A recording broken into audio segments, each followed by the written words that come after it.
जिनको सीएजी में या तो डबल ए मिला है या सीएजी में ही जिनको ऑडिटर की पोस्ट मिली है, ये उनके लिए है, उन कैंडिडेट्स के लिए है। सीजीडीए में भी मिला होगा लेकिन ये सीजीडीए वालों के लिए नहीं है। क्योंकि मैं मतलब कैग के थ्रू हूँ तो मैं कैग का प्रोसेस बता सकता हूँ। तो कैग में क्या हुआ है कि जो डबल ए और ऑडिटर का जिनका सीजीएल 17 में सिलेक्शन हुआ था, तो 17 के रिजल्ट आया था, लगभग 15 नवंबर को रिजल्ट आया था। और ये जो प्रेफरेंस फॉर्म था ये दिसंबर में आ गया था। तो सबसे पहले अब जिनकी ज्वाइनिंग मतलब अब आगे का क्या प्रोसेस है, भाई रिजल्ट तो आ गया, अब आगे क्या रहेगा, किस कुछ लोगों को ये रहता है डाउट, तो उनको मैं बता दूं। पहले आपसे जो एक प्रेफरेंस फॉर्म है वो पूछा जाएगा कैंडिडेट से। और प्रेफरेंस फॉर्म के लिए सबसे पहले सीएजी की जो वेबसाइट रहेगी cag.gov.in, इसके ऊपर ये आएगा। और इसके अंदर आपको क्या क्या रहेगा कि आपको ना मतलब पूरा का पूरा आपसे डाटाबेस मांगा मांगा जाएगा कि आपका आपकी एजुकेशन क्वालिफिकेशन से लेके आप कहाँ कहाँ वर्क किए हो, सब कुछ आपसे मांगा जाएगा।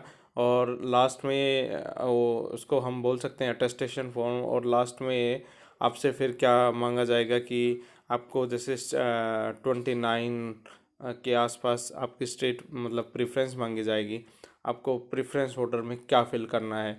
ये दोनों के लिए सेम ही है, डबल ए के लिए भी सेम है और ऑडिटर के लिए भी सेम है। ठीक है, बस फ़र्क ये है कि डबल ए को डबल ए का जो कैडर है उसमें वो मिलेगा और ऑडिटर का ऑडिटर में। अब जो दूसरा रहेगा कि भाई प्रेफरेंस फॉर्म लगभग मेरे हिसाब से अब इस महीने के एंड नहीं तो अगले महीने श्योर है कि प्रेफरेंस फॉर्म आ जाएगा आपका। प्रेफरेंस फॉर्म जैसे ही आप फिल करोगे लगभग एक महीने का टाइम रहेगा प्रेफरेंस फॉर्म फिलअप करने का, क्योंकि पिछली बार ये 12 दिसंबर के आसपास आया था और लगभग 11 जनवरी के आसपास ये रहा है। ठीक है, तो ऐसे ही सेम केस में यहाँ रहेगा। अब जो दूसरा जो मोटा मोटी है कि प्रेफरेंस फॉर्म के बाद क्या रहेगा, तो प्रेफरेंस फॉर्म के बाद जितने भी जो कैंडिडेट भरेंगे उनका क्या है कि उनके डाटा को क्या एनालाइज करा जाएगा, उनकी स्टेट प्रेफरेंस को देखा जाएगा। फिर जो अलग अलग जो पीएजी ऑफिस हैं हमारे देश में जो काम कर रहे हैं, वहाँ से कितनी क्या रिक्विजिशन आई है, और उन रिक्विजिशन के हिसाब से अगर जिसको जो स्टेट मिल रहा है उस स्टेट के हिसाब से आपको एक पीएजी ऑफिस अलोकेट हो जाएगा, पीएजी या एजी ऑफिस अलोकेट हो जाएगा। सेम केस है डबल ए और ऑडिटर में। अब इसमें सबसे इम्पोर्टेंट ये रहेगा कि कुछ एक लोग क्या है कि प्रेफरेंस फॉर्म जैसे 5 भरी 6 भरी, तो उसको मैं बता दूं कि आप जितनी प्रेफरेंस है आप उसको एक ऑर्डर में मैनेज करके भरिएगा। क्योंकि बाद में ये होता है कि अगर आपने 5 ही भरी और बाय द वे उन पांचों स्टेट में वैकेंसी नहीं है, तो फिर वो अपने हिसाब से फिर आपको अलोकेट करते हैं। तो पूरी की पूरी प्रेफरेंस फॉर्म जितनी दे रखी है वो आपको फिलअप करनी है। और इसके बाद फिर उसमें ये अच्छा रहेगा कि सारी फिर प्रेफरेंस फॉर्म भरोगे। तो इसके बाद जो मेडिकल का जो इशू है, तो मेडिकल आप किसी भी अगर गवर्नमेंट हॉस्पिटल में है तो आप वहाँ जाके मेडिकल करवा लेना।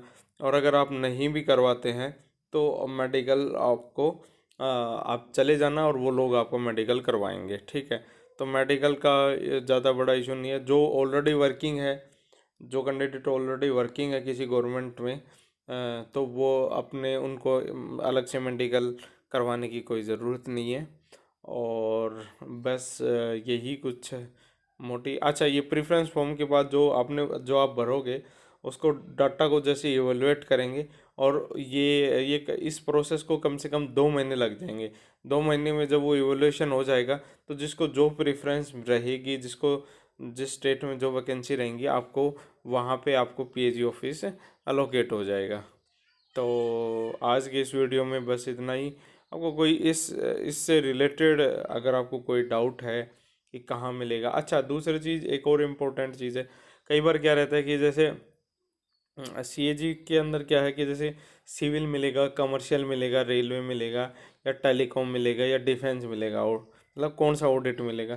तो ये टोटली क्या है कि ये टोटली गैम्बल है। जिनका कॉमर्स बैकग्राउंड है उनको प्रीफर करते हैं कि कमर्शियल मिल जाए, लेकिन कई बार क्या होता है कि आपने स्टेट प्रेफरेंस डाली है, उस स्टेट में कॉमर्स का है ही नहीं, तो फिर आपको वो नहीं मिल पाता।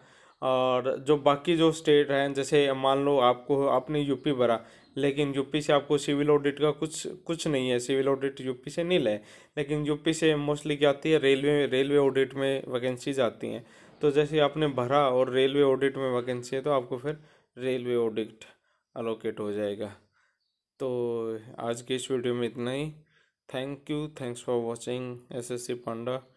Please do like, share and subscribe and spread the message. Thank you.